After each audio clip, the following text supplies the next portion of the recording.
नमस्कार, S news मध्ये आपलं स्वागत। सविस्तर बातम्या पाहण्यापूर्वी पाहूया ठळक घडामोडी। मराठवाड्यातील पूरग्रस्तांसाठी मदतीचा हात पुढे करण्याच्या आमदार सतेज पाटील यांच्या आवाहनाला प्रतिसाद। आज दुसऱ्या दिवशी मदतीचा ओघ।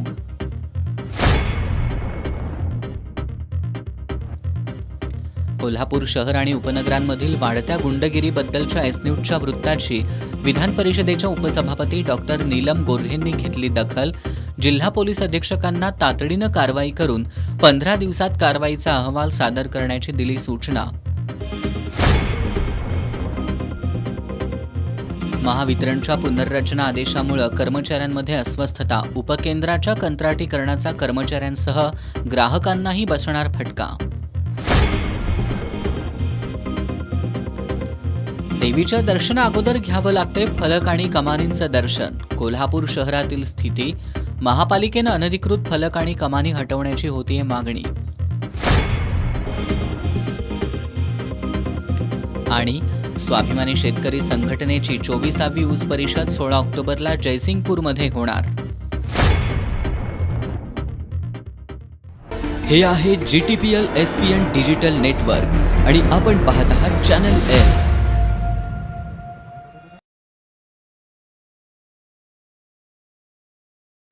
आता वळूयात सविस्तर बातम्यांकडे। शारदीय नवरात्रोत्सवाचा आज चौथा दिवस। आज करवीर निवासिनी श्री अंबाबाई देवीची महाविद्या श्री मातंगी माता रूपात, श्री तुळजाभवानी देवीची ललिता अंबिका त्रिपुरा सुंदरी रूपात, दख्खनचा राजा श्री ज्योतिबा देवाची 5 पाकळ्यांच्या कमळ पुष्पातील खडी अलंकारिक सरदारी रूपात, तर कोडोलीच्या श्री अंबाबाई देवीची रथारूढ पूजा बांधण्यात आली होती। शारदीय नवरात्रोत्सवाच्या आजच्या चौथ्या दिवशी श्री करवीर निवासिनी अंबाबाईची महाविद्या मातंगी या स्वरूपामध्ये पूजा बांधलेली आहे। दशमहाविद्यापैकी 9वी विद्या असं मातंगी मातेला मानलं जातं।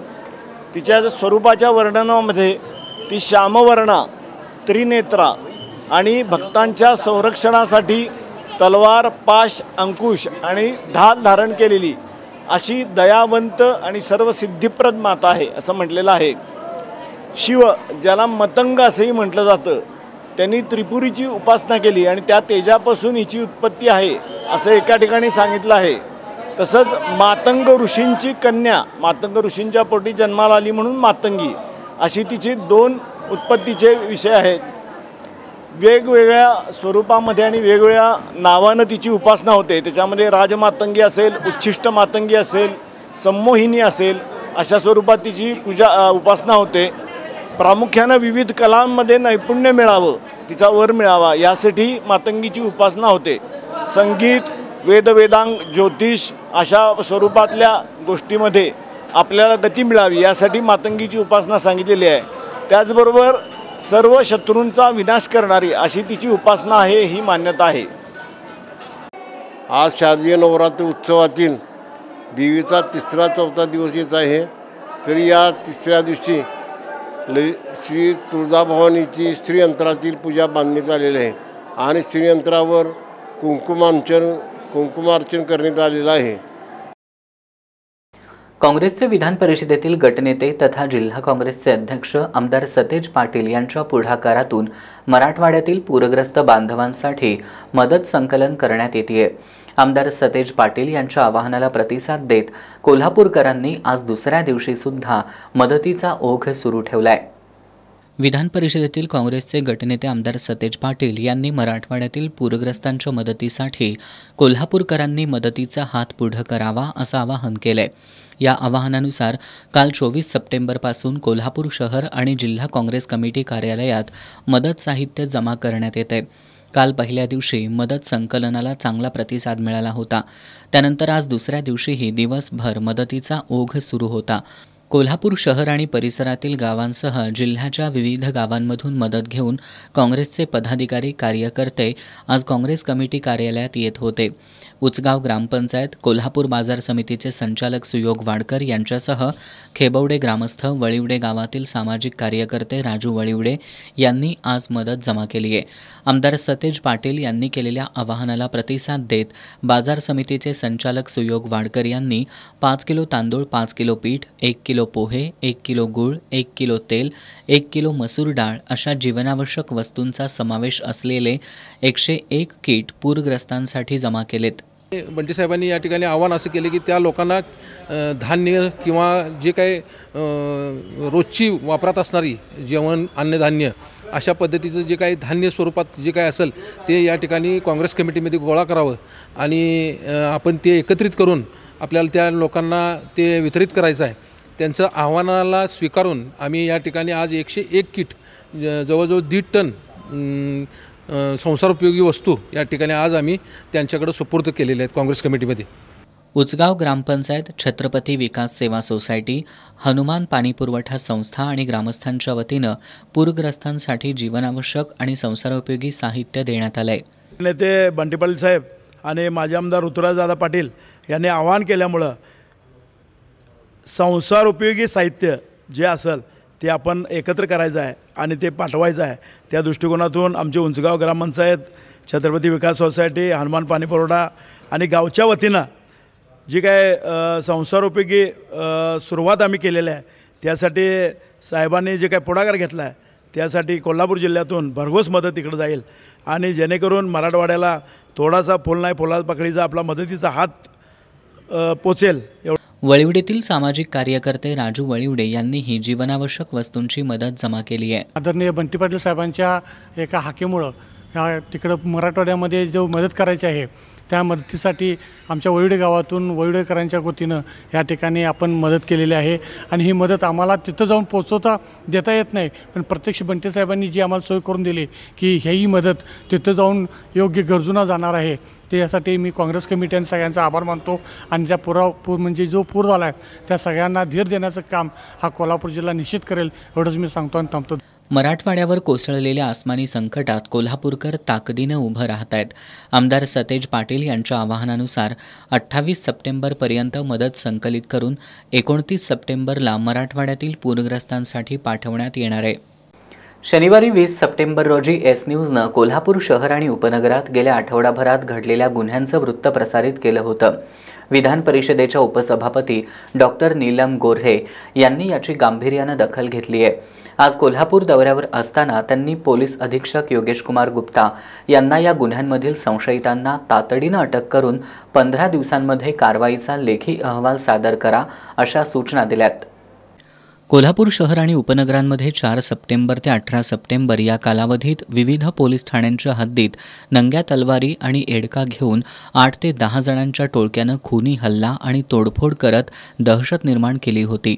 या संदर्भात एस न्यूजनं शनिवारी 20 सप्टेंबर रोजी गुंडांना पोलिसांचा धाक उरला नाही का हा सामान्य माणसाच्या मनातला प्रश्न घेऊन सविस्तर वृत्त प्रसिद्ध केलं होतं. विधान परिषदेच्या उपसभापती डॉक्टर नीलम गोऱ्हे यांनी या वृत्ताची दखल घेत आमच्या प्रतिनिधींशी संपर्क साधत सविस्तर माहिती घेतली होती. दरम्यान आज डॉक्टर नीलम गोऱ्हे या कोल्हापूर दौऱ्यावर आल्या होत्या. आज दुपारी त्यांनी पोलीस अधीक्षक योगेश कुमार गुप्ता यांना गेल्या आठवडाभरात कोल्हापूर शहर आणि उपनगरात घडलेल्या घटनांची गांभीर्यानं दखल घ्या, यातील संशयितांवर तात्काळ कारवाई करा, शहर आणि उपनगरांमध्ये गस्त वाढवा, संघटित गुन्हेगारी करणाऱ्या टोळक्यांवर कारवाई करा आणि केलेल्या कारवाईचा अहवाल 15 दिवसांमध्ये सादर करा अशा सूचना दिल्यात. महावितरणच्या कर्मचारी पुनर्रचना आदेशाला कर्मचाऱ्यांकडून विरोध होतोय. या आदेशानुसार मोठ्या प्रमाणात बदल्या होणार असल्यानं आणि महावितरणच्या खासगीकरणाला बळ मिळणार असल्यानं कर्मचाऱ्यांमध्ये अस्वस्थता आहे. कर्मचाऱ्यांचा पुनर्रचना आदेशाला विरोध असला तरी कारवाईच्या भीतीनं ते उघडपणे बोलायला तयार नाहीत. महावितरणच्या पुनर्रचना आदेशाला महावितरणमधील कर्मचाऱ्यांनी विरोध दर्शवलाय. आदेशात प्रामुख्यानं कर्मचाऱ्यांच्या मोठ्या प्रमाणावरील बदल्या आणि काही उपकेंद्र कंत्राटी पद्धतीनं चालवण्याच्या निर्णयाचा समावेश आहे. या आदेशाविरोधात कर्मचारी संघटनांनी संपाची घोषणा केली आहे. पुनर्रचनेमुळे महावितरणमधील सुमारे 2,500 कर्मचाऱ्यांच्या बदलीची शक्यता व्यक्त केली जाते. पुनर्रचना आदेशाविरोधात बोलणाऱ्या कर्मचाऱ्यांना कारवाईची नोटीस पाठवली जात असल्यानं कर्मचारी उघडपणे बोलायला तयार नाहीत. या आदेशामुळे महावितरणमधील कर्मचाऱ्यांच्या एका परिमंडळातून दुसऱ्या परिमंडळात मोठ्या प्रमाणावर बदल्या होणार असल्यानं कर्मचाऱ्यांचा पुनर्रचनेला विरोध होतोय. त्याचबरोबर महावितरणकडून 329 उपकेंद्र कंत्राटी पद्धतीनं चालवायला देण्याची निविदा काढण्यात आल्यानं कर्मचाऱ्यांच्या शाश्वत नोकरीवर गदा येण्याची भीती निर्माण झाली आहे. उपकेंद्राचं कंत्राटीकरण म्हणजे महावितरणच्या खाजगीकरणाच्या दिशेनं टाकलेलं पाऊल असल्यामुळं महावितरणसह महानिर्मिती आणि महापारेषणमधील कर्मचाऱ्यांच्या 30 संघटनांनी एकत्रितपणे याविरोधात लढा देण्याचा निर्णय घेतलाय। याचाच भाग म्हणून 9 ऑक्टोबरला संपाची हाक देण्यात आली आहे। महावितरणमधील पुनर्रचनेमुळे सध्या कर्मचाऱ्यांमध्ये अस्वस्थता आहेच। याशिवाय उपकेंद्राच्या कंत्राटीकरणामुळे वीज ग्राहकांना सुद्धा खाजगीकरणाचे तोटे सहन करावे लागणार आहेत। त्यामुळे पुनर्रचनेविरुद्धच्या लढ्यात वीज कर्मचाऱ्यांसह ग्राहकांनी सुद्धा ताकदीने उतरण्याची गरज आहे। हातकणंगले तालुक्यातील पट्टण कोडोली गावच्या तंटामुक्त गाव समितीचं अध्यक्षपद गेल्या 10 वर्षांपासून रिक्त आहे। अध्यक्ष निवडीसाठी ग्रामपंचायतीनं विशेष गावसभा बोलवलेली नाही। त्यामुळे गावचे तंटे गावात मिटवणाऱ्या समितीच्या अध्यक्ष निवडीचा तंटा कोण सोडवणार असा सवाल उपस्थित होऊ लागलाय। महाराष्ट्र शासनानं गावातील तंटा गावातच मिटावा यासाठी महात्मा गांधी तंटामुक्त गाव समिती योजना सुरू केली। या योजनेअंतर्गत स्थापन होणाऱ्या समित्यांच्या निवडी 2 ऑक्टोबरच्या ग्रामसभेत होतात। राज्यातील बहुसंख्य ग्रामपंचायतींनी शासनाच्या आदेशानुसार विशेष गावसभांमधून तंटामुक्त समित्या आणि त्यांच्या अध्यक्षांच्या निवडी केल्यात। अनेक गावांमध्ये या समिती सक्षमपणे कार्यरत आहेत। त्यामुळे गावातील तंटे गावातच मिटायला मदत होऊन गावात शांततेचं वातावरण राहतंय। हातकणंगले तालुक्यातील पट्टण कोडोली गाव मात्र गेल्या 10 वर्षांपासून तंटामुक्त गाव समिती आणि समितीच्या अध्यक्षांच्या प्रतीक्षेत आहे। येणाऱ्या 2 ऑक्टोबरला तर सध्याच्या सरपंच नम्रता माळी तंटामुक्त गाव समिती स्थापन करत अध्यक्ष निवडीसाठी विशेष गावसभा बोलवणार का अशी चर्चा गावात रंगली आहे। कोल्हापुरातील त्र्यंबोली देवीची आज चतुर्भुज रूपातील पूजा बांधण्यात आली। इथं नवरात्रोत्सव काळात नेहमी 5व्या दिवशी करवीर निवासिनी श्री अंबाबाई आणि त्र्यंबोली देवीच्या भेटीसह कोहळा फोडण्याचा सोहळा पार पडतो। मात्र यंदा हा सोहळा 6व्या दिवशी म्हणजेच शनिवारी होणार आहे। कोल्हापुरातील टेमलाईवाडीमधील त्र्यंबोली देवीच्या दर्शनाला नवरात्रोत्सव काळात भाविकांची मोठी गर्दी होत असते। महाराष्ट्रातील विविध जिल्ह्यांसह कर्नाटकातून सुद्धा भाविक इथं येत असतात। आज नवरात्रोत्सवाच्या 4थ्या दिवशी त्र्यंबोली देवीची चतुर्भुज रूपात पूजा बांधण्यात आली। नवरात्रीच्या 5व्या दिवशी श्री अंबाबाई देवी पालखीतून त्र्यंबोली देवीच्या भेटीला येत असते। याला ललिता पंचमी सोहळा किंवा कोहळा फोडणे सोहळा असं म्हटलं जातं। हा सोहळा नेहमी नवरात्रीच्या 5व्या दिवशी येतो। यंदा मात्र हा सोहळा 6व्या दिवशी म्हणजेच शनिवारी आलाय अशी माहिती श्रीपूजक प्रदीप गुरव यांनी दिली। चतुर्थी आहे आणि पंचमी ही यावर्षी 6व्या दिवशी आलेली आहे। असं बऱ्याचदा होते, पंचमीच्या आधीच्या तिथीचा क्षय झाला तर एक दिवस आधी पंचमी होते, म्हणजे 4थ्या दिवशी होते, आणि एखाद्या तिथीची वृद्धी झाली तर ती एक दिवस वाढते। हे असं बऱ्याचदा होते, पण 6व्या दिवशी येण्याचं प्रमाण थोडं कमी आहे। 4थ्या दिवशी बऱ्याचदा होते। तर आज ह्या दुसऱ्या तृतीयेच्या निमित्तानं देवीची चतुर्भुज पूजा बांधलेली आहे आणि त्याच्यामध्ये एक अभयमुद्रा आहे, एक तिनं महालक्ष्मीला देण्याकरता जी कमलपुष्प जी तिच्याकडं असतात ती धारण केलेली आहेत आणि गजवाहिनी रूपातली ही पूजा आहे। जवळच गजराज उभे आहेत आणि 5व्या दिवशी ज्या वेळेला अंबाबाई भेटीला येते, म्हणजे ह्यावेळी 6व्या वेळी ती अंबारीतून येते, म्हणून त्याच्या आधीच्या ह्याच्यात आम्ही जनरली ही हत्तीशी म्हणजे गज असलेली ही पूजा, अंबारीतली किंवा गजावर आरूढ झालेली किंवा गज बाजूला असलेली ही अशी पूजा बांधतो, त्याप्रमाणे ती आज बांधलेली आहे। या नवरात्रोत्सव काळात त्र्यंबोली देवीची यात्रा भरत असते। उत्सवाच्या अगोदर आणि उत्सवानंतर सुद्धा ही यात्रा सुरू असते। त्यानुसार इथं पूजा साहित्यासह खेळण्याची दुकानं, खाद्यपदार्थांचे स्टॉल्स लावण्यात आलेत। 3.5 शक्तिपीठांपैकी एक असलेल्या करवीर निवासिनी श्री अंबाबाईचं दर्शन घेण्यासाठी वर्षभर भाविक कोल्हापुरात येत असतात। सणासुदीच्या काळात हा ओघ आणखीनच वाढतो। यंदाच्या नवरात्रोत्सव काळात देवीच्या दर्शनासाठी येणाऱ्या भाविकांना देवीच्या दर्शना अगोदर रस्त्यांवर लावलेले फलक, कमानींचं दर्शन घेत यावं लागतंय। महापालिकेकडून अनधिकृत फलकांवर अद्याप कोणतीही कारवाई झाली नसल्यानं आश्चर्य व्यक्त होतंय। नवरात्रोत्सव काळात कोल्हापूर शहर अक्षरशः शुभेच्छांचे फलक आणि स्वागत कमानींनी माखून गेले. कोल्हापूर महानगरपालिकेकडून जाहिरात तसंच शुभेच्छा फलक लावण्यासाठी जारी केलेले नियम धाब्यावर बसवत सुरू असलेल्या या फलकबाजीनं शहर विद्रूप झालंय. कोल्हापूर शहरवासियांसह देवीच्या दर्शनासाठी येणाऱ्यांना अगोदर या फलकांचंच दर्शन घेत आणि रस्त्यांवरच्या कमानींमधून वाट काढत जावं लागतंय. महापालिकेची यंत्रणा यावर काय करतेय असा सवाल उपस्थित होऊ लागलाय. बहुतेक ठिकाणी महालक्ष्मीच्या मंदिराच्या आवारात कमान लावण्यात आलेले आहेत. या कमानीचा काही राजकीय कमानी लावण्यात आलेले आहेत. या कमानीमध्ये कोण त्यांना हे करतोय? महानगरपालिकेचं लक्ष आहे का नाही? ट्रॉफिकमध्ये एवढा अडचण होत आहे. लोकांना येणारे जे भक्त आहेत त्यांच्यासाठी भरपूर प्रॉब्लेम होत आहे. पार्किंगची व्यवस्था आपल्या इथं अजून पण सुलभ झालेली नाही आहे.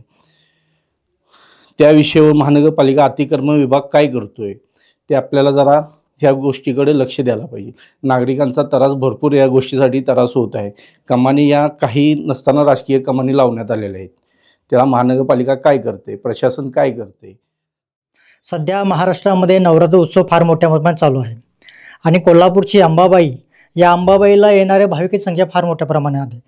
अंबाबाईच्या दर्शनासाठी येणाऱ्या भाविकांची जी संख्या आहे फार मोठ्या प्रमाणे असतानासुद्धा कोल्हापुरातल्या काही राजकीय पक्षांनी आणि सामाजिक संघटनांनी त्या भागामध्ये, मंदिराच्या भागामध्ये फार मोठ्या प्रमाणामध्ये आपले पक्षाचे आणि सामाजिक संघटनेचे बॅनर्स लावल्या कारणानं एवढी मोठी वाहतुकीची समस्या निर्माण होत आहे.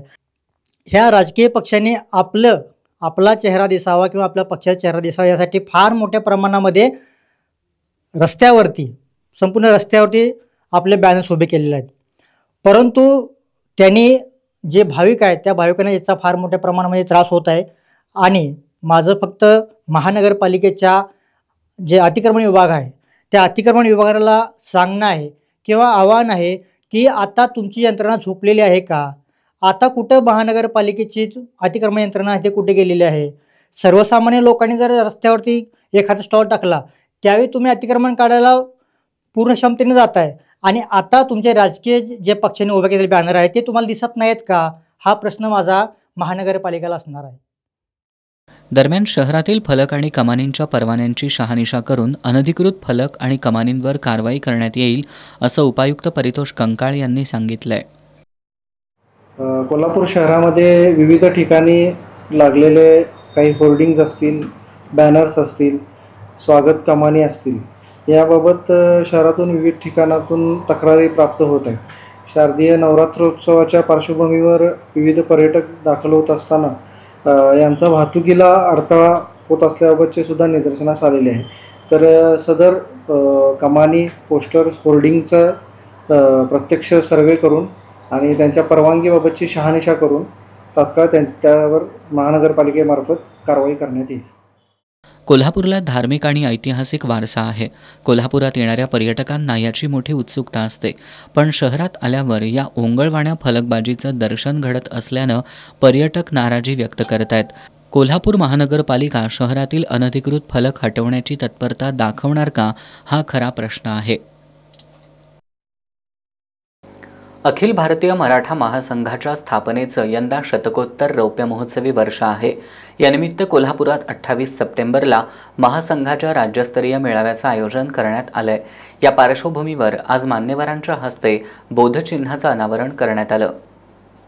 अखिल भारतीय मराठा महासंघाच्या शतकोत्तर रौप्य महोत्सवी वर्षानिमित्त रविवारी 28 सप्टेंबर रोजी कोल्हापुरात राज्यस्तरीय मराठा मेळाव्याचं आयोजन करण्यात आलंय. शतकोत्तर रौप्य महोत्सवी वर्षानिमित्त महासंघाच्या वतीनं येत्या वर्षभरात राज्यभर विविध कार्यक्रम, मेळावे आणि उपक्रमांचं आयोजन करण्यात आलंय. महासंघाच्या शतकोत्तर रौप्य महोत्सवानिमित्त विशेष बोधचिन्ह तयार करण्यात आलंय.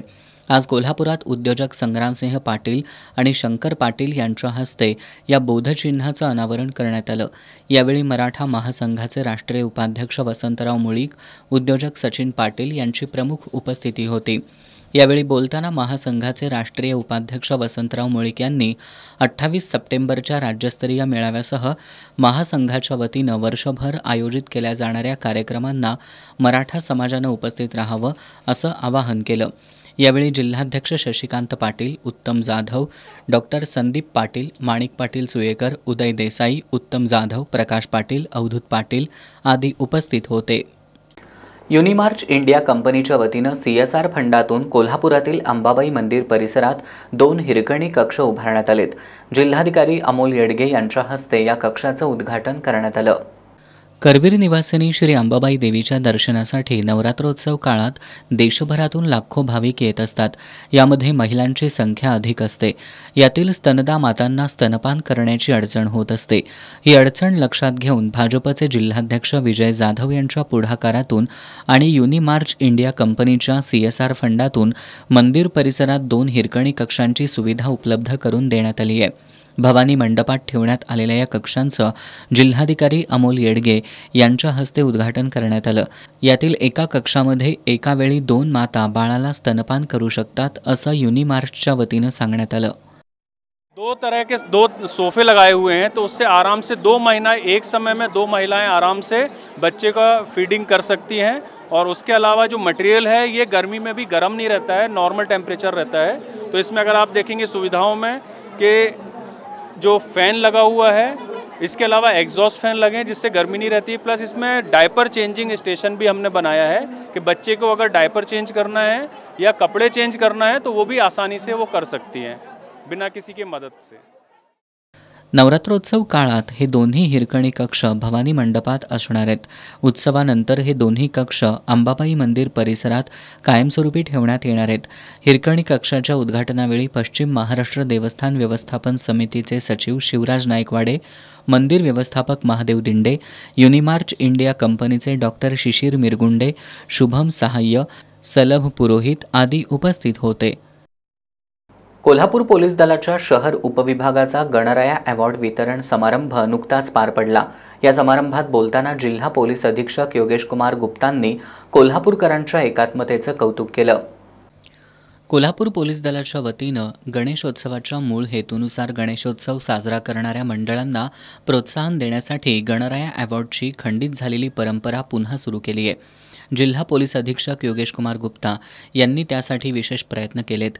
बुधवारी राजर्षी शाहू स्मारक भवनात शहर उपविभागातील मंडळांना गणराया अवॉर्डचं वितरण करण्यात आलं.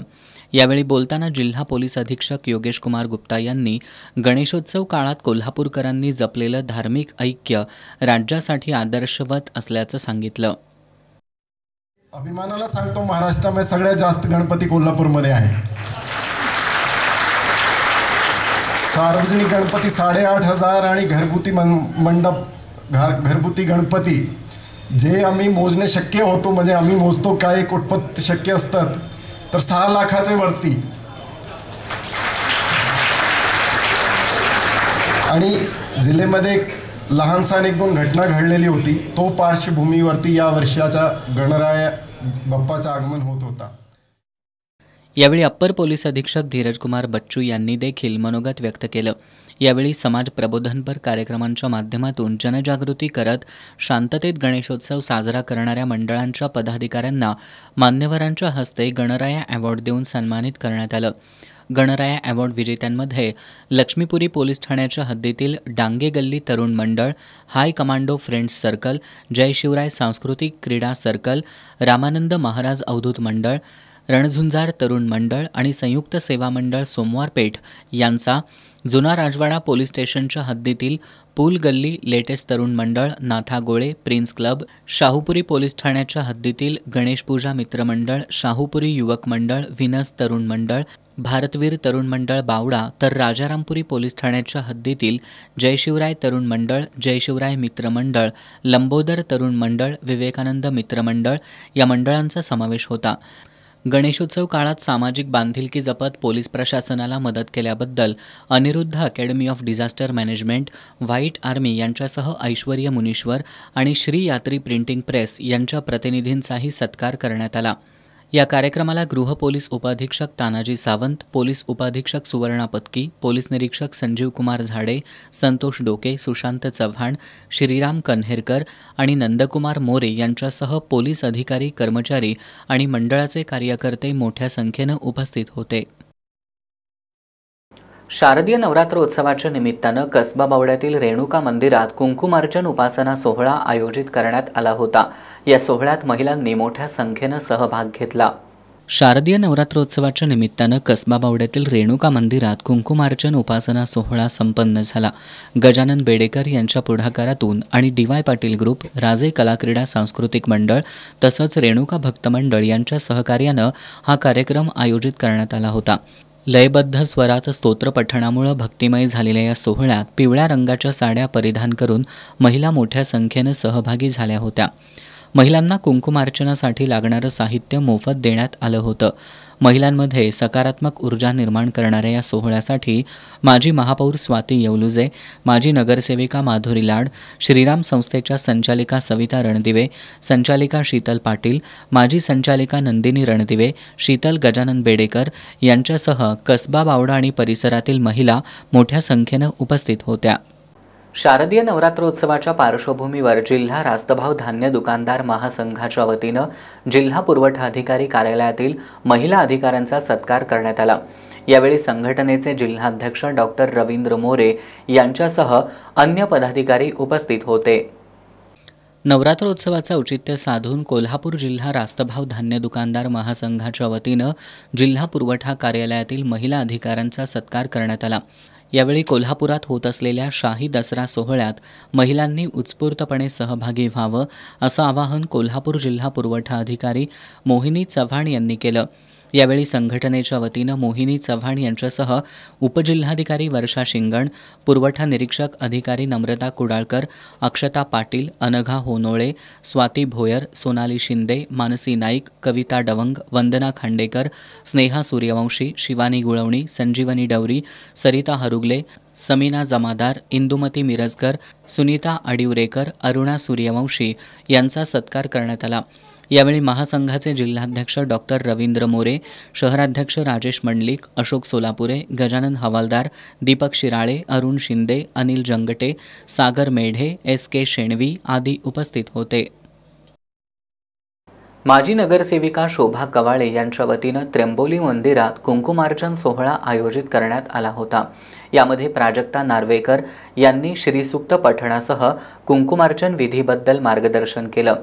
या सोहळ्याला भागातील शेकडोंच्या संख्येनं महिला उपस्थित होत्या। शारदीय नवरात्रोत्सवानिमित्त माजी नगरसेविका शोभा कवाळे यांच्या वतीनं त्र्यंबोली मंदिरात कुंकुमार्चन सोहळा आयोजित केला जातो। यंदाचं या उपक्रमाचं 10वं वर्ष आहे। त्र्यंबोली मंदिरात यंदाचा कुंकुमार्चन सोहळा आयोजित करण्यात आला होता। महिलांना पूजेचं साहित्य मोफत देण्यात आलं होतं। प्राजक्ता नार्वेकर यांनी श्रीसूक्त पठण करण्यासह कुंकुमार्चन विधीबद्दल मार्गदर्शन केलं। यावेळी बोलताना नार्वेकर यांनी प्रत्येक स्त्री ही देवीचं प्रतिरूप असून प्रत्येक कुटुंबाची ती भक्कम आधारस्तंभ असते, त्यामुळे ती आरोग्यसंपन्न राहावी, कुटुंबात सुखशांती नांदावी यासाठी कुंकुमार्चन केलं जात असल्याचं सांगितलं। या कुंकुमार्चन उपक्रमात सुमारे 350 महिलांनी सहभाग घेतल्याचं आयोजिका माजी नगरसेविका शोभा कवाळे यांनी सांगितलं। गेले 10 वर्ष झालं मी हा उपक्रम करत आहे।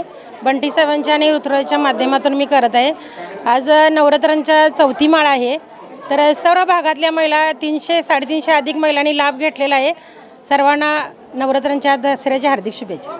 यावेळी मंगल खुडे, राणी पाटील, साधना कवाळे, अंजली लोहार, गौरी हातकर यांच्यासह विक्रमनगर, टेंबलाईवाडी, टेंबलाई नाका परिसरातील महिला उपस्थित होत्या।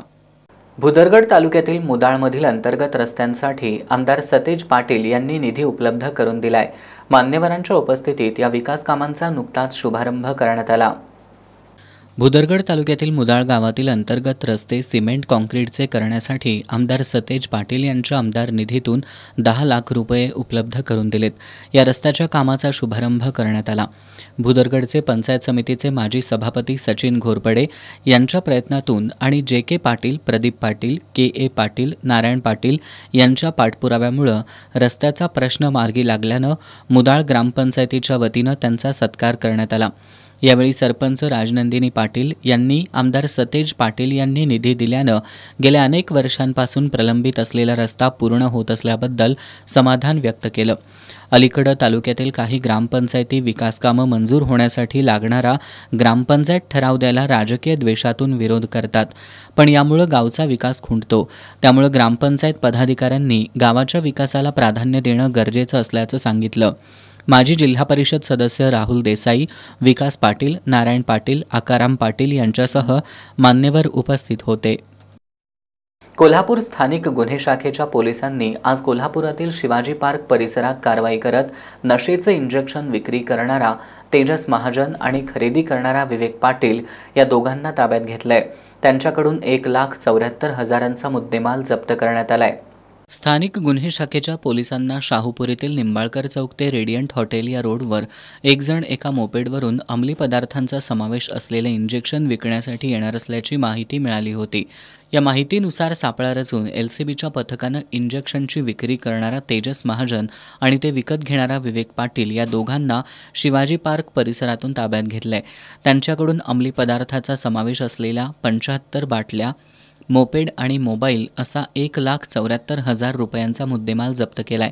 LCBचे निरीक्षक रवींद्र कळमकर, पोलीस उपनिरीक्षक संतोष गळवे, अंमलदार वैभव पाटील, योगेश गोसावी, शिवानंद मठपती, राजू कोरे, प्रदीप पाटील, विलास किरोळकर, शुभम संगपाळ, लखन पाटील, संतोष बर्गे, विशाल खराडे, गजानन गुरव, सुशील पाटील, सागर चौगले यांनी या कारवाईत सहभाग घेतला.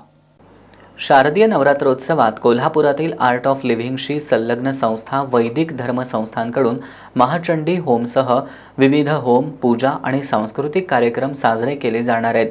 यंदा 28 ते 30 सप्टेंबर या कालावधीत आयर्विन मल्टीपर्पज हॉलमध्ये हा कार्यक्रम होणार आहे. डिंपल गजवाणी यांनी पत्रकार बैठकीत ही माहिती दिली. श्री श्री रविशंकर संस्थापित आर्ट ऑफ लिव्हिंगशी संलग्न संस्था वैदिक धर्म संस्थांकडून गेल्या 18 वर्षांपासून शारदीय नवरात्रोत्सवानिमित्त कोल्हापुरात महाचंडी होमसह विविध होम, पूजा आणि सांस्कृतिक कार्यक्रम साजरे करण्यात येतात. दरवर्षीप्रमाणे याही वर्षी रविवारी 28 ते 30 सप्टेंबर या कालावधीत शाहूपुरी गवत मंडई परिसरातील आयर्विन मल्टीपर्पज हॉलमध्ये हे कार्यक्रम होणार आहेत. सर्व होम आणि विधी स्वामी अच्युतजी यांच्या पावन उपस्थितीत होणार असून बेंगलोर स्थित वेदविज्ञान महाविद्यालयातील प्रशिक्षित पंडित आणि त्यांचे सहकारी हे विधी करणार आहेत. रविवारी 28 सप्टेंबरला सकाळी 8 वाजता श्री महागणपती होमापासून सुरुवात होणार असून दिवसभर श्री सुब्रमण्यम होम, वास्तू होम आणि नवग्रह होम होणार आहेत. सायंकाळी 5:30 वाजता महासुदर्शन होम आणि श्री महालक्ष्मी होम होणार आहेत. त्याचबरोबर विविध सांस्कृतिक कार्यक्रम आणि रासदांडियाचं आयोजन करण्यात आलं आहे. सोमवारी 29 सप्टेंबरला सकाळी 8 वाजता रुद्रपूजा आणि रुद्रहोम, तर सायंकाळी 5:30 वाजता महाचंडी कलश, सकाळी 7:30 वाजता महाचंडी होम होणार असून यामध्ये गोपूजन, कन्यापूजन, सुवासिनी पूजन आणि दाम्पत्य पूजन होईल. महाचंडी होमासह सर्व धार्मिक कार्यक्रमांना उपस्थित राहणाऱ्या लोकांचे ताणतणाव कमी झाल्याचे अनुभव असल्याचं डिंपल गजवानी यांनी पत्रकार बैठकीत सांगितलं. 3 दिवस चालणाऱ्या या उपक्रमादरम्यान भक्तांसाठी महाप्रसादाची सोय करण्यात आली असून सर्व धार्मिक होम आणि विधी सर्वांसाठी खुले असून सर्वांनी लाभ घ्यावा असं आवाहनही त्यांनी केलंय. यावेळी सचिन दुधगावकर, पद्मनाभ देशपांडे, प्रणव लोले, डॉक्टर अनिमा दहीभाते, आशिष चंदवानी, दिव्या चंदवानी, समीर बखले आदी उपस्थित होते. शारदीय नवरात्रोत्सवाच्या पार्श्वभूमीवर संत श्रेष्ठ सद्गुरू गणावधूत महाराज भक्ती सेवा चॅरिटेबल ट्रस्टच्या वतीनं फराळ वाटप कार्यक्रमाचा शुभारंभ करण्यात आलाय. आज गुरुवारी 25 सप्टेंबर ते मंगळवारी 30 सप्टेंबरपर्यंत फराळ वाटप कार्यक्रम राबवण्यात येणार असून आज भाविकांनी याचा लाभ घेतला. शारदीय नवरात्रोत्सव कोल्हापूरकरांसाठी समाजसेवेचा, एकात्मतेचा आणि भक्तिभावाचा उत्सव असतो. राजेंद्रनगरातील संत श्रेष्ठ सद्गुरू गणावधूत महाराज भक्ती सेवा चॅरिटेबल ट्रस्ट यांच्यामार्फत दरवर्षी वेगवेगळे सामाजिक उपक्रम राबवले जातात. यावर्षी प्रथमच कपिलतीर्थ मार्केट शेजारील मित्रप्रेम मंडळाच्या परिसरात फराळ वाटपाचं आयोजन करण्यात आले. 25 सप्टेंबरपासून 30 सप्टेंबरपर्यंत रोज भाविकांसाठी फराळ उपलब्ध करून दिला जाणार आहे. आज सद्गुरू गणावधूत महाराज आणि DY पाटील ग्रुपचे विश्वस्त पृथ्वीराज पाटील यांच्या हस्ते या उपक्रमाचा शुभारंभ करण्यात आला. आजपासून सुरू झालेल्या या उपक्रमाला भाविकांचा उत्स्फूर्त प्रतिसाद मिळाला. फराळ वाटप शुभारंभावेळी ट्रस्टचे अध्यक्ष संदीप बिरांजे, सुनील पाटील, सुभाष पाटील उमराणे, उत्तम निगवेकर, राजेंद्र साबळे, इंद्रजित बोंद्रे, विक्रम जरग, रवी आवळे, सलीम मुल्ला, संजय पटकारे, बंटी हवालदार, सद्गुरू गणपत महाराज, सर्व भक्त परिवार उपस्थित होता. 3.5 शक्तिपीठांपैकी एक असलेल्या करवीर निवासिनी श्री अंबाबाई मंदिराच्या नवरात्रोत्सव काळातील पालखी सोहळ्याचं भाविकांना आकर्षण असतं. यंदाच्या उत्सवातील 3ऱ्या माळेला कोल्हापूर सर्किट बेंचचे मुख्य न्यायाधीश मकरंद कर्णिक यांच्या हस्ते पालखी सोहळ्याचा प्रारंभ करण्यात आला. नवरात्रीनिमित्त अंबाबाई मंदिराला आकर्षक अशी विद्युत रोषणाई करण्यात आली असून मंदिर परिसर उजळून निघालाय. काल 3ऱ्या माळेला 3.5 शक्तिपीठांपैकी एक असलेल्या करवीर निवासिनी श्री अंबाबाईची श्री तारामाता रूपात पूजा बांधण्यात आली होती. काल मुंबई उच्च न्यायालयाच्या कोल्हापूर सर्किट बेंचचे मुख्य न्यायाधीश मकरंद कर्णिक यांच्या उपस्थितीत अंबाबाई देवीच्या पालखी सोहळ्याला प्रारंभ झाला.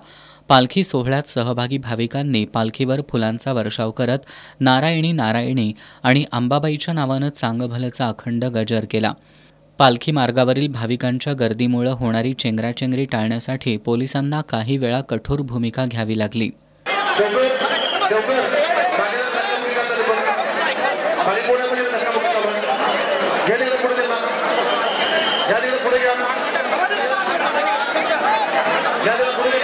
तिसऱ्या माळीला कोल्हापूरचे जिल्हाधिकारी अमोल येडगे यांनी अंबाबाईचं दर्शन घेतलं. यावेळी पश्चिम महाराष्ट्र देवस्थान समितीचे सचिव शिवराज नाईकवाडेही उपस्थित होते. दसरा महोत्सवात दररोज सायंकाळी महाराष्ट्र आणि कोल्हापूरच्या संस्कृतीचं दर्शन घडवणाऱ्या जाज्वल्य इतिहासाला उजाळा देणाऱ्या सांस्कृतिक कार्यक्रमांचं आयोजन करण्यात येतं.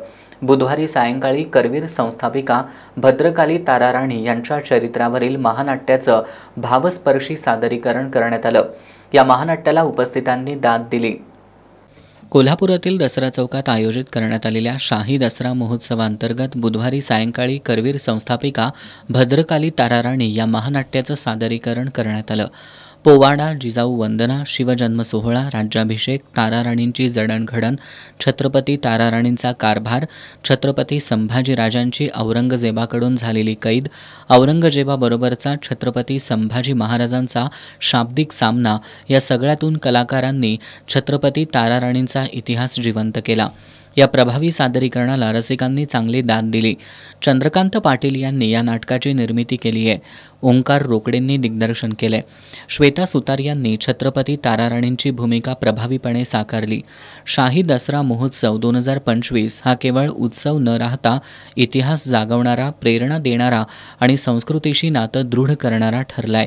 या कार्यक्रमाला तहसीलदार तेजस्विनी पाटील, निवासी नायब तहसीलदार नितीन धापसे पाटील, महावीर कॉलेजचे प्राचार्य अद्वैत जोशी, CPR रुग्णालयाच्या अतिरिक्त जिल्हा शल्यचिकित्सक डॉक्टर सरिता थोरात, कार्यकारी अभियंता स्मिता माने यांच्यासह करवीरकर रसिक उपस्थित होते. इचलकरंजी शहरालगत असणाऱ्या खोतवाडीमधील अयोध्यानगर परिसरात किरकोळ कारणावरून शेजाऱ्यांमध्ये वाद झालाय. वाद विकोपाला गेल्यानं वादाचं रूपांतर चाकू हल्ल्यात झालं. या चाकू हल्ल्यात पिता-पुत्र गंभीर जखमी झाले असून त्यांच्यावर कोल्हापुरातील खासगी रुग्णालयात उपचार सुरू आहेत. या प्रकरणी शहापूर पोलीस ठाण्यात गुन्हा नोंद झालाय.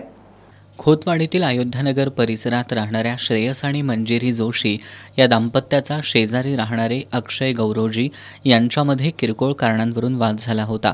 हा वाद इतका विकोपाला गेला की श्रेयस जोशी यानं अक्षय गैरोजी यांच्यावर हल्ला केला. दरम्यान मुलाला वाचवण्यासाठी गेलेले अक्षयचे वडील भरमा यांच्यावरही श्रेयस आणि त्याच्या मित्रांनी चाकूनं वार केले. श्रेयसनं केलेल्या हल्ल्यात जखमी झालेल्या गौरोजी पितापुत्रांना कोल्हापुरातील खासगी रुग्णालयात दाखल करण्यात आलं. या प्रकरणी श्रेयस, मंजिरी जोशी आणि श्रेयसच्या मित्रांवर शहापूर पोलीस ठाण्यात गुन्हा दाखल करण्यात आलाय. स्वाभिमानी शेतकरी संघटनेच्या वतीनं दरवर्षी साखर कारखान्यांचा गळीत हंगाम सुरू होण्यापूर्वी जयसिंगपूरमध्ये ऊस परिषद आयोजित करण्यात येते. यंदा 24वी ऊस परिषद जयसिंगपूरमधील विक्रमसिंह मैदानावर गुरुवारी 16 ऑक्टोबरला होणार आहे. स्वाभिमानी शेतकरी संघटनेचे पदाधिकारी आणि कार्यकर्त्यांच्या आज झालेल्या बैठकीत हा निर्णय घेण्यात आला. यंदाचा ऊसगळीत हंगाम येत्या महिन्यावर येऊन ठेपलाय. स्वाभिमानी शेतकरी संघटनेचे अध्यक्ष माजी खासदार राजू शेट्टी यांच्या लोकसभा निवडणुकीतील पराभवानंतर चळवळीत थोडी निराशा पसरली होती. त्यामुळे प्रतिवर्षीप्रमाणे स्वाभिमानीची ऊस परिषद होणार की नाही असा संभ्रम शेतकऱ्यांमध्ये निर्माण झाला होता. या पार्श्वभूमीवर माजी खासदार राजू शेट्टी यांनी ऊस परिषद घेण्याबाबत चर्चा करण्यासाठी आज संघटनेचे पदाधिकारी आणि कार्यकर्त्यांची बैठक घेतली. या बैठकीत झालेल्या चर्चेअंती 16 ऑक्टोबरला विक्रमसिंह मैदानावर ऊस परिषद घेण्याचा निर्णय घेण्यात आलाय. गेल्या 5 वर्षात ऊसाच्या FRPमध्ये वाढ झाली असली तरी खतं, बी बियाणं, कीटकनाशकं, मजुरी, ऊस तोडणी, वाहतुकीच्या दरातील वाढीमुळे शेतकऱ्यांना याचा फायदा होत नसल्याचं माजी खासदार शेट्टींनी सांगितलं. पूर्वीच म्हणजे गुरुवारी 16 ऑक्टोबरला 24वी ऊस परिषद जयसिंगपूरच्या विक्रमसिंह मैदानामध्ये दुपारी 2 वाजता होणार आहे. आणि या परिषदेमध्ये यावर्षी एकूणच देशातील आणि आंतरराष्ट्रीय बाजारातील साखरेचे उपपदार्थाचे दर, एकूण ऊसाची उपलब्धता, तोडणी वाहतुकीत शेतकऱ्यांचं होणारी लूट, काटामारी आणि रिकव्हरी चोरी या साऱ्या विषयावर सविस्तर चर्चा करून यावर्षी ऊसाला किती दर मागायचा आणि तो मागण्यासाठी नेमकं आमची स्ट्रॅटेजी काय होईल असेल याचा निर्णय आम्ही 16 ऑक्टोबरला घेऊ. केंद्र आणि राज्य सरकार साखर उद्योगाकडे दुर्लक्ष करत असल्याचा आरोप करत माजी खासदार शेट्टींनी मराठवाड्यातील पूरग्रस्त शेतकऱ्यांना तातडीनं मदत देण्याची मागणी केली. पहिल्यांदा तातडीनं ओला दुष्काळ जाहीर केला पाहिजे आणि शेतकऱ्याचं कर्ज पूर्णपणे त्यांना कर्जातून मुक्त केलं पाहिजे. स्वतः मुख्यमंत्री सांगतायत की यावर्षी सरासरीपेक्षा 110% जास्त पाऊस पडला आहे. हाच मोठा पुरावा आहे अतिवृष्टीचा आणि ओला दुष्काळाचा.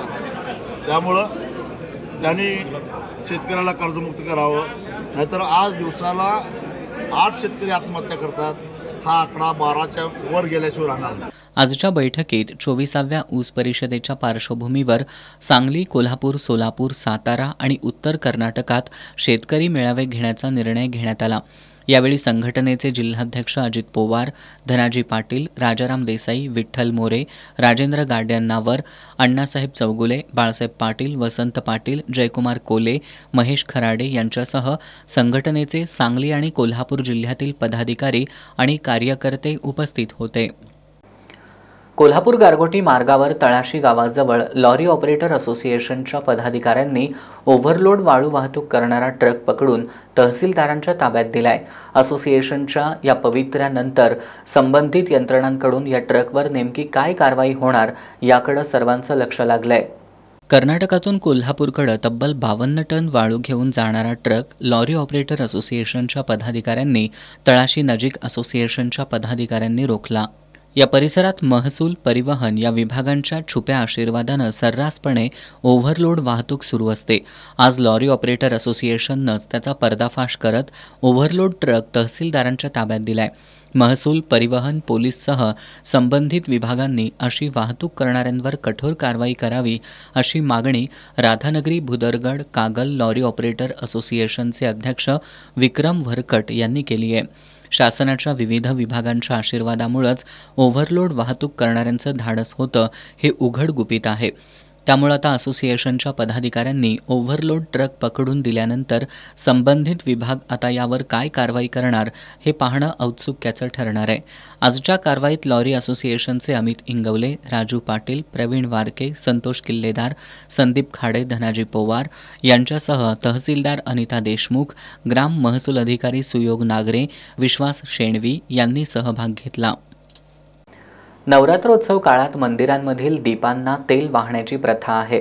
कोल्हापुरातील नवदुर्गांचं दर्शन घेऊन तेल वाहण्यासाठी गर्दी होत असते.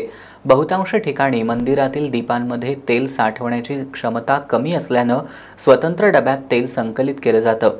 त्यामुळे भाविकांना थेट दीपामध्ये तेल वाहण्याचं पुण्य मिळत नाही. भाविकांची ही अडचण लक्षात घेऊन कोल्हापुरातील दिलीप शेटे यांनी नवदुर्गांमधील तिसरी दुर्गा पद्मावती मंदिराला दिवंगत कल्लाप्पा आणि लीलावती शेटे यांच्या स्मरणार्थ अखंड ज्योत प्रदान केली आहे. घटस्थापने दिवशी श्रीपूजक कालेकर दाम्पत्याच्या हस्ते ही ज्योत प्रज्वलित करण्यात आली. आज अखंड ज्योतीमुळे भाविकांना मंदिरातील दीपाला तेल वाहण्याचं समाधान मिळू लागलंय। अशाच पद्धतीची अखंड ज्योत अन्य मंदिरांमध्ये सुद्धा असावी अशी अपेक्षा भाविक व्यक्त करू लागलेत। नवरात्रोत्सवातील ललिता पंचमी निमित्त कोल्हापुरातील महाद्वार रोड परिसरातील श्री स्वामी समर्थ केंद्रात स्वामी भक्त जाधव परिवाराच्या वतीनं श्री स्वामी समर्थ नामस्मरण सोहळा आयोजित करण्यात आलाय। सायंकाळी 5 ते 7 या वेळेत होणाऱ्या या सोहळ्यात भाविकांनी सहभागी व्हावं असं आवाहन जाधव परिवाराच्या वतीनं करण्यात आलंय। आज शारदीय नवरात्रोत्सवाचा तिसरा दिवस। आज इचलकरंजीतील श्री अंबाबाईची श्री अन्नपूर्णा रूपात तर रेणुका देवीची श्री दत्तगुरू करवीर निवासिनी श्री अंबाबाईची भेट रूपात पूजा बांधण्यात आली होती। शेवटी पुन्हा एक नजर आजच्या ठळक घडामोडींवर। मराठवाड्यातील पूरग्रस्तांसाठी मदतीचा हात पुढे करण्याच्या आमदार सतेज पाटील यांच्या आवाहनाला प्रतिसाद। आज दुसऱ्या दिवशी मदतीचा ओघ।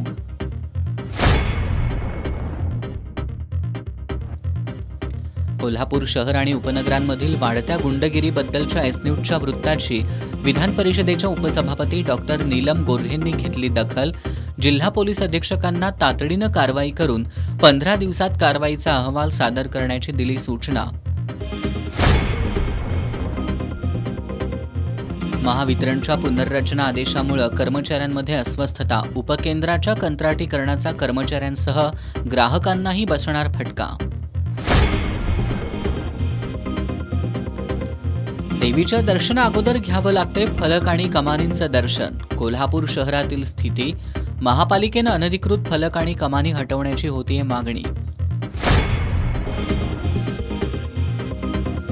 आणि स्वाभिमानी शेतकरी संघटनेची 24वी ऊस परिषद 16 ऑक्टोबरला जयसिंगपूरमध्ये होणार। बातम्यांच्या ताज्या अपडेट्ससाठी एस न्यूज कोल्हापूर हे आमचं फेसबुक पेज लाईक करा। त्याचबरोबर एस न्यूज कोल्हापूर हे यूट्यूब चॅनल सबस्क्राईब करा। याबरोबरच आजचं बातमीपत्र संपलं। नमस्कार।